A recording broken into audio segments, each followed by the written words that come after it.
My 7-year-old son, Wyatt, stood in the middle of the police station, his small voice cutting through the chaos.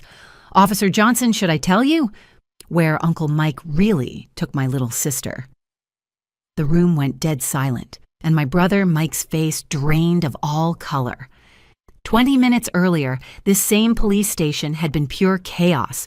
Officers rushing back and forth, phones ringing nonstop, my mother sobbing dramatically in the corner while pointing an accusing finger at me. "This is your fault, Bethany. You never watch those kids properly." Her voice had been shrill, performative, making sure everyone in that station knew she thought I was a terrible mother. But now, with Wyatt's words hanging in the air, you could hear the fluorescent lights humming overhead. Officer Johnson, who'd been typing furiously at his computer, froze with his fingers suspended above the keyboard. The desk sergeant stopped mid-sentence on his phone call. Even the drunk guy they'd brought in for disorderly conduct seemed to sober up instantly. My brother Mike had been pacing near the water fountain, playing the role of concerned uncle perfectly. "We'll find her, Bethany. Kids wander off all the time. Darcy probably just got distracted by something shiny." He'd been saying variations of this for the past 2 hours, his voice steady, reassuring, almost convincing. But when Wyatt spoke, Mike's whole performance crumbled. His hand knocked over a paper cup, sending water spreading across the floor, but nobody moved to clean it up. "What did you say, son?" Officer Johnson's voice was careful, controlled, like he was afraid of spooking a wild animal. Wyatt didn't flinch. He stood there in his dinosaur t-shirt and light-up sneakers, holding his favorite book about prehistoric creatures, looking far older than his 7 years. Uncle Mike told Darcy they were going on a special adventure. He said I couldn't come because I would ruin the surprise. He gave me $5 to keep reading my book and not follow them. My mother gasped. "Wyatt, sweetheart, you're confused. Uncle Mike would never—" "Grandma Ruth, you need to be quiet now," Wyatt said firmly, and something in his tone made my mother's mouth snap shut. "I have more to tell Officer Johnson." Mike took a step forward. "Hey, buddy, you're upset about your sister. Sometimes when we're scared, we get confused about what we saw." "I'm not confused, Uncle Mike." Wyatt turned those serious brown eyes on his uncle. "You told me I was too smart. You said exactly that. You're too smart, Wyatt. Smart kids ask too many questions. Then you gave me the money and walked away with Darcy.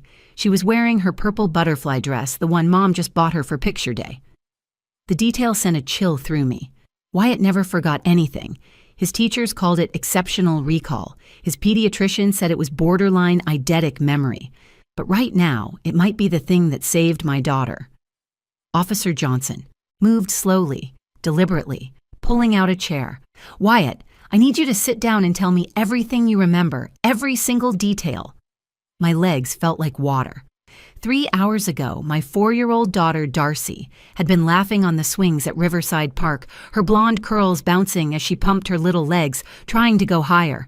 "Mommy, watch me, I'm flying," she'd called out, and I'd looked up from helping Wyatt with a difficult word in his book just long enough to wave at her.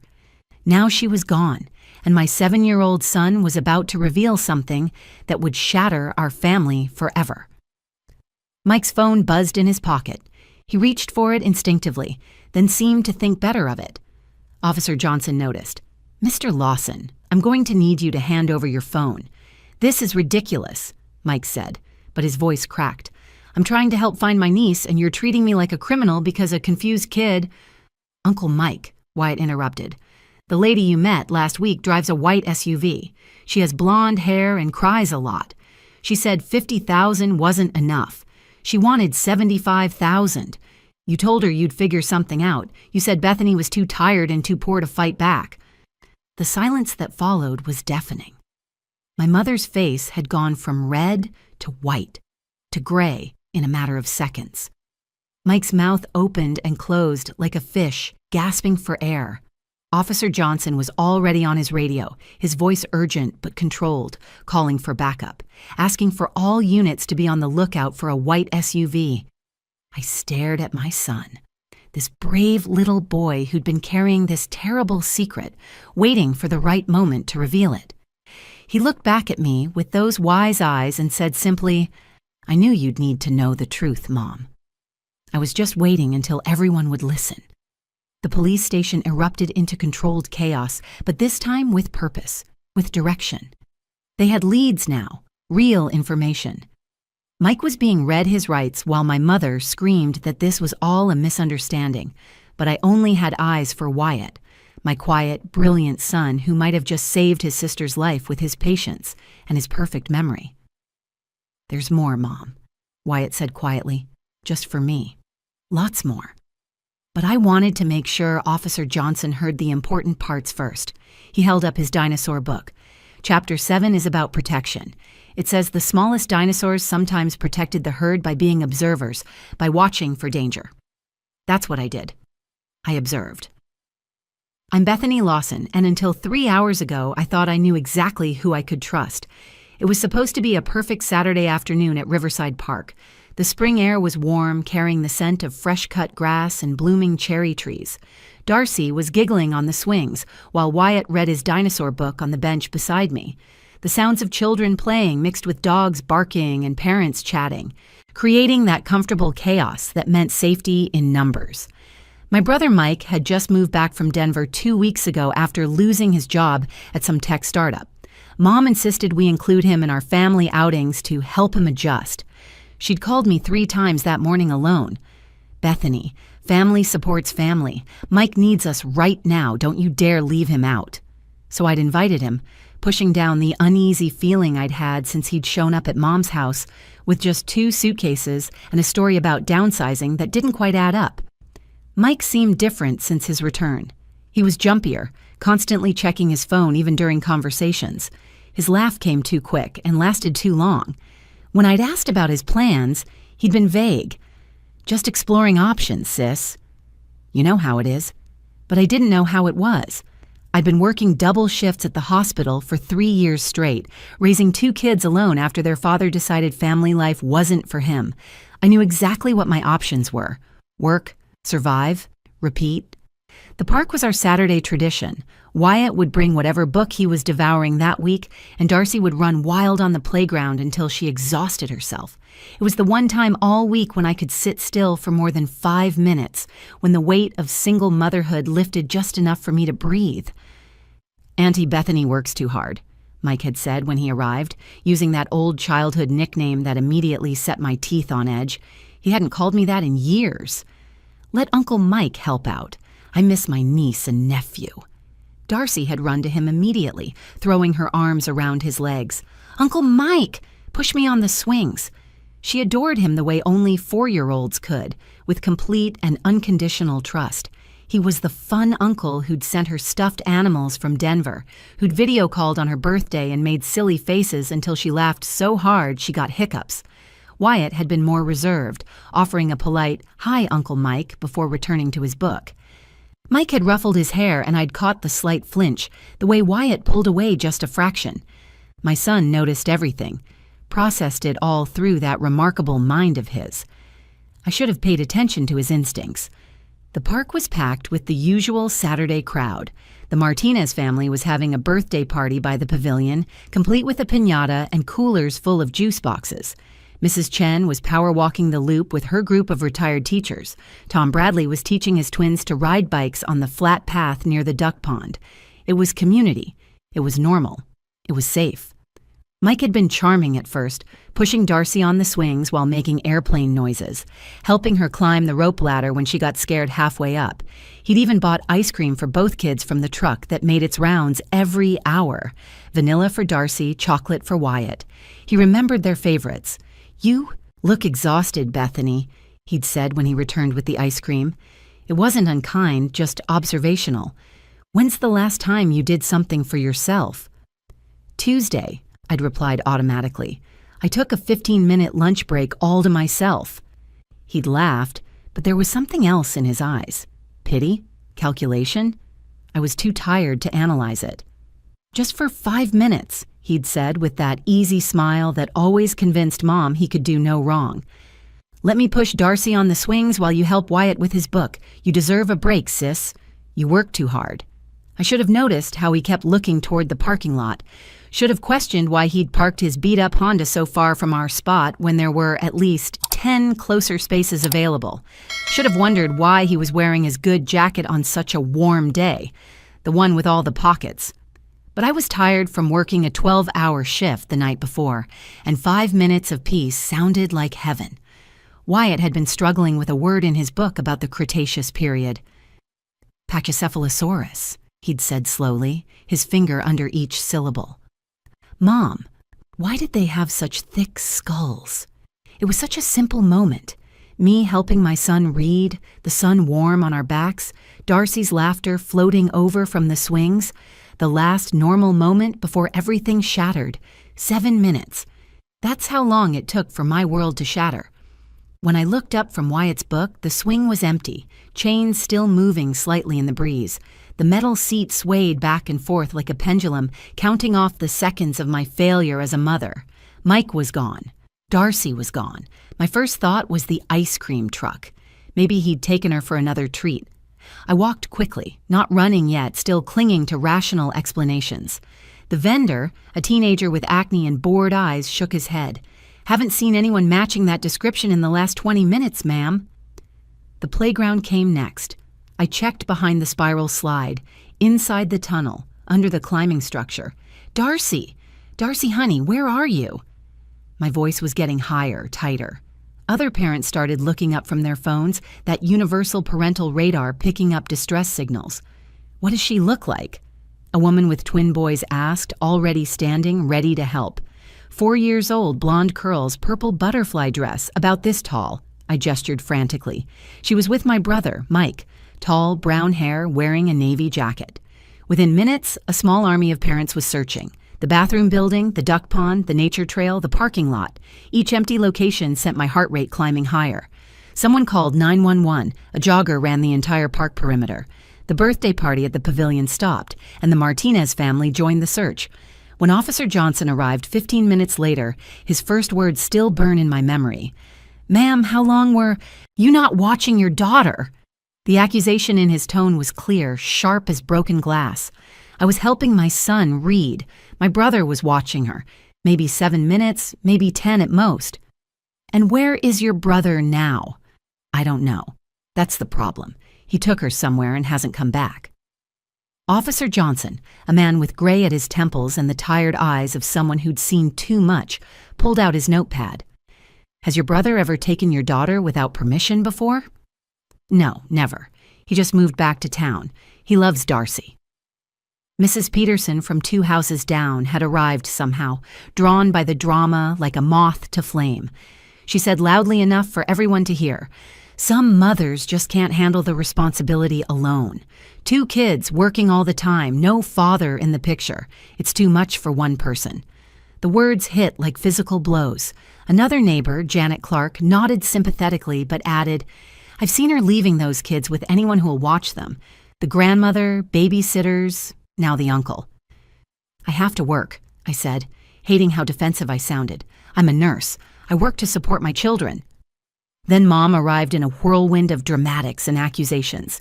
She screeched her car to a stop, leaving the door open as she ran toward us. "What did you do, Bethany? Where's my grandbaby?" "Mom, Mike took her somewhere and hasn't come back." Instead of comforting me, she turned on me completely. "This is what happens when you don't trust family, Bethany. Mike probably just took her for a walk because you made him feel unwelcome. You've always been jealous of him, always trying to make him look bad. Mom, he's been gone for 45 minutes now. His car is gone." "So?" "Maybe he took her for McDonald's. You never let those kids have any fun. Mike would never hurt Darcy. He adores that little girl. You're the one who lost track of her." Officer Johnson interrupted the family drama with more questions. "Has your brother been acting unusual lately? Any financial problems? Any substance abuse issues?" "He lost his job in Denver," I admitted, "but he said he had savings." Mom jumped in immediately. "Mike has plenty of money. He was making 6 figures at that tech company. He's just taking a break, reevaluating his life. Something his sister could never understand since she's never been successful at anything except driving men away." The cruelty of it left me speechless. Officer Johnson continued his questions, each one feeling like an interrogation of my parenting, rather than a search for my daughter. Was your daughter properly supervised? Do you often leave her with relatives? Has she ever wandered off before? Any custody disputes with the father? Her father hasn't been in the picture for 3 years, and she's never wandered off. She was taken by my brother, who was supposed to be watching her. But Wyatt hadn't said a word through all of this. He just sat there on the bench, still, clutching his dinosaur book, watching everything with those serious brown eyes. When Officer Johnson asked him if he'd seen anything, Wyatt just shook his head. I thought he was in shock, traumatized by his sister's disappearance and the chaos around him. The first hour passed in a blur of repeated questions and expanding search circles. Mike's phone went straight to voicemail. His apartment was empty when officers checked. The Amber Alert was issued, but with no vehicle description and only vague details, it felt pointless. Every minute that passed was another minute Darcy was gone. Another minute the statistics turned against us. 2 hours in, Officer Johnson pulled me aside to a quieter corner of the station. His expression had shifted from procedural efficiency to genuine concern. "Mrs. Lawson, we need to consider that your brother might have taken her intentionally. Does he have any financial problems we should know about? Any debts, gambling issues, drug problems?" "I don't know," I admitted, the words scraping my throat raw. "He's been secretive since he came back. Won't talk about why he really lost his job, keeps taking phone calls outside, always checking his phone like he's waiting for something. We'll need access to his financial records, phone records, anything that might help us understand his motivations." Mom exploded from across the room where she'd been eavesdropping. "How dare you? Mike is a good man. He's always been a good man. If anyone's to blame, it's Bethany for not watching her properly." She stormed over, her face twisted with rage and tears. "You've always tried to make him look bad. Even now, with your daughter missing, you're probably hoping it's his fault so you don't have to take responsibility for being a negligent mother." "Mom, please," I begged, but she was building momentum.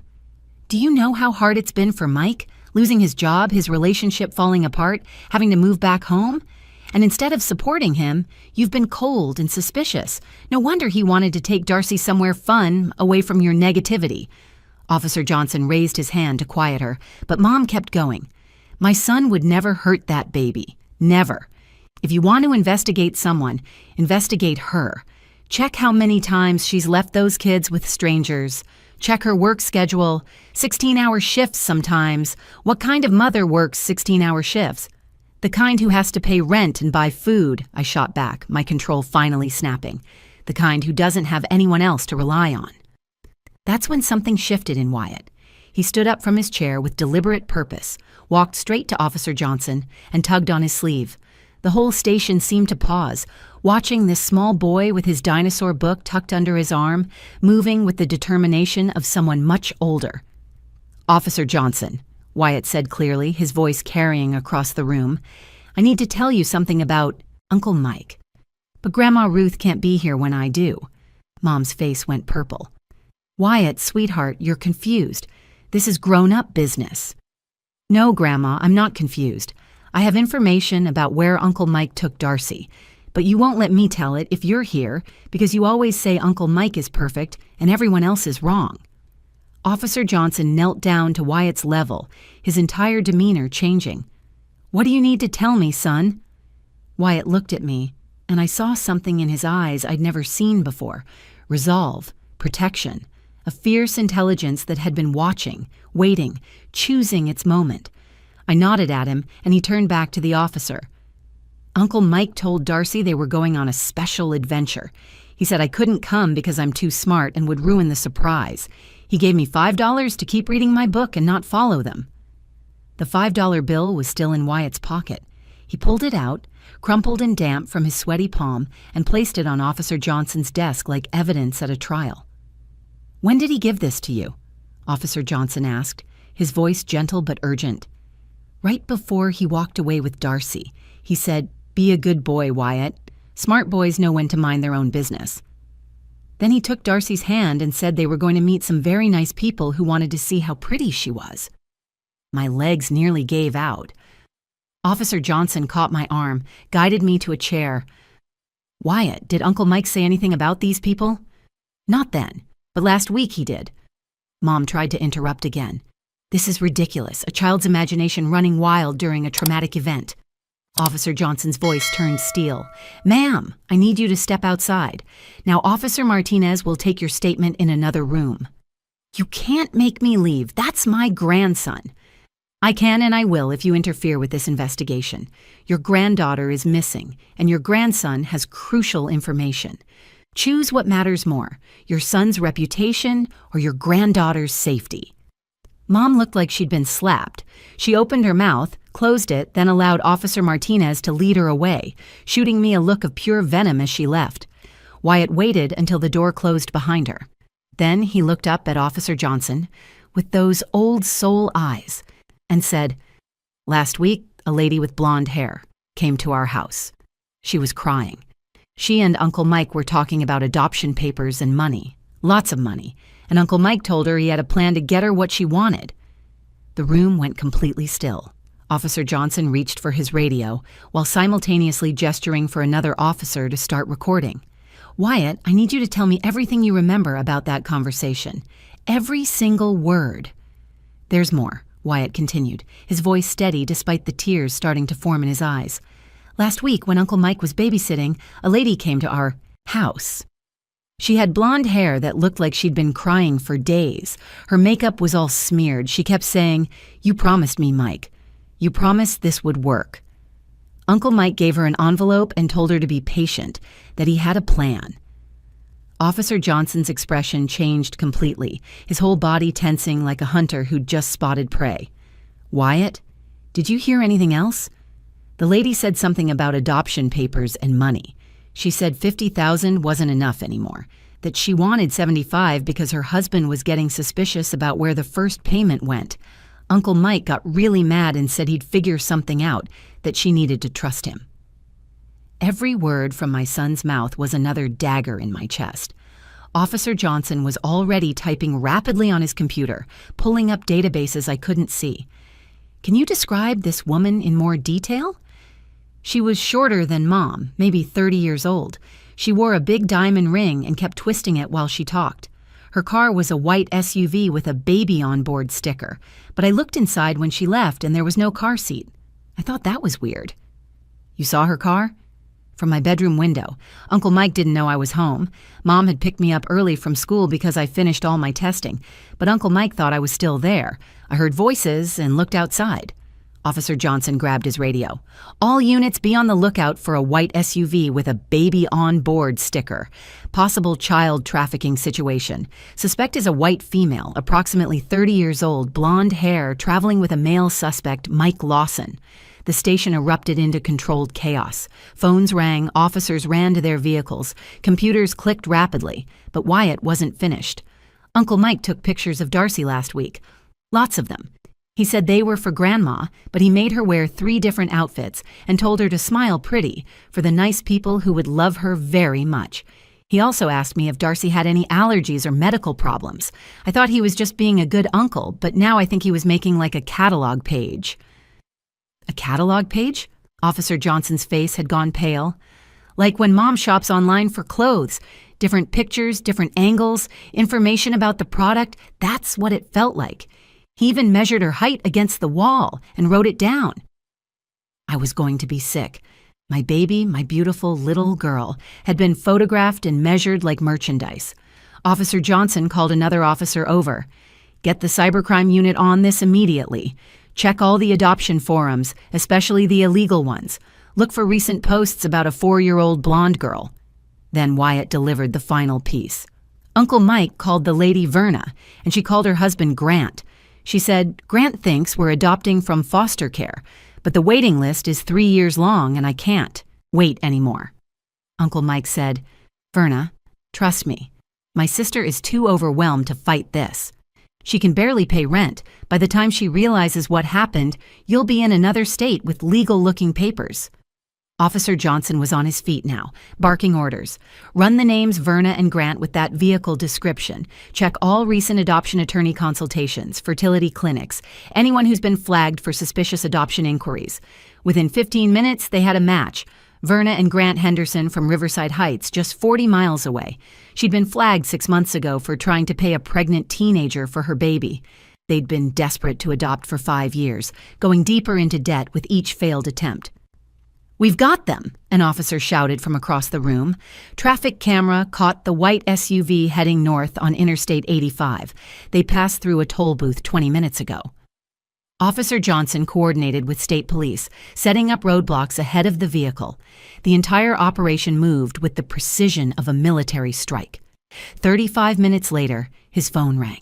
He listened, his face cycling through relief, anger, and exhaustion. "They found them," he announced. "Rest stop near Millerville. Your daughter is safe unharmed. Your brother and the Hendersons are in custody." I collapsed, sobbing so hard I couldn't breathe. Wyatt wrapped his small arms around me, his own tears finally falling. "I saved her, Mom. I waited for the right time, and I saved her." Officer Johnson looked at my son with something approaching awe. "You did, young man. You absolutely did." The call came through on speaker. A state trooper's voice filled the room. "The child is asking for her mommy. She seems confused but physically fine. The suspects had a forged custody agreement and adoption papers. They claim they thought it was legal, that Mr. Lawson was the father arranging a private adoption." Mike had thought of everything except one detail. He'd underestimated a 7-year-old boy with a perfect memory and the patience to wait for the right moment to use it. Mike was arrested on charges of attempted child trafficking, kidnapping, and conspiracy to commit fraud. The couple, the Hendersons, claimed they thought it was a legal private adoption, that Mike had told them I'd agreed but was too emotional to handle the paperwork myself. They'd already given him $30,000 as a donation for the birth mother's expenses. The money order receipts were in Mike's apartment, hidden in a shoebox with fake adoption documents he'd created using templates from the dark web. Mom hasn't spoken to me in 3 weeks. She still insists there must be some explanation, that Mike was probably trying to help somehow. She posts on Facebook about false accusations and family betrayal, never mentioning what actually happened. Her posts get dozens of sympathetic comments from people who don't know the truth. "Praying for your family," they write. "The truth will come out." The truth did come out from the mouth of a 7-year-old boy she refuses to acknowledge as a hero. The neighbors who judged me that day now avoid eye contact when I pass them on the street. Mrs. Peterson, who was so quick to call me an overwhelmed single mother, actually crossed to the other side of the grocery store yesterday to avoid me. Janet Clark sent a card saying she was sorry for what happened, but she never apologized for suggesting I was negligent. The park feels different now, tainted with the memory of almost losing everything. But Wyatt taught me something invaluable that night as I tucked him in.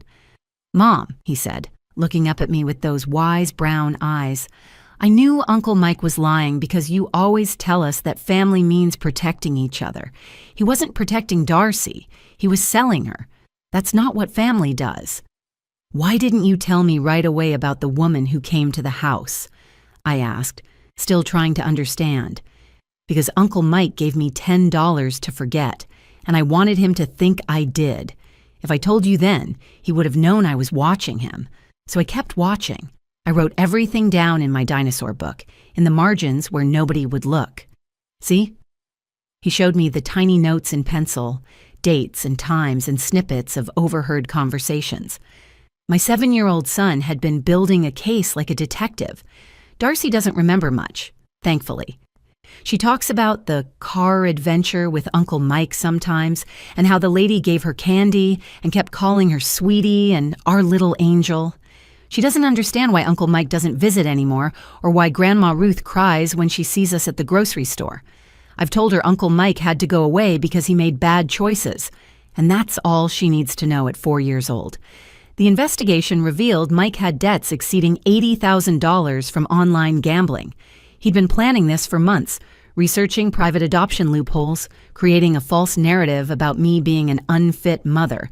He'd even taken videos of our messy house on the days I worked doubles, building a case that I'd voluntarily give up Darcy. The Hendersons had found him through an underground forum where desperate couples connected with people willing to facilitate adoptions outside the legal system. Last week, Wyatt asked me if he did the right thing by waiting to tell the truth. "I wanted to make sure everyone was listening," he said.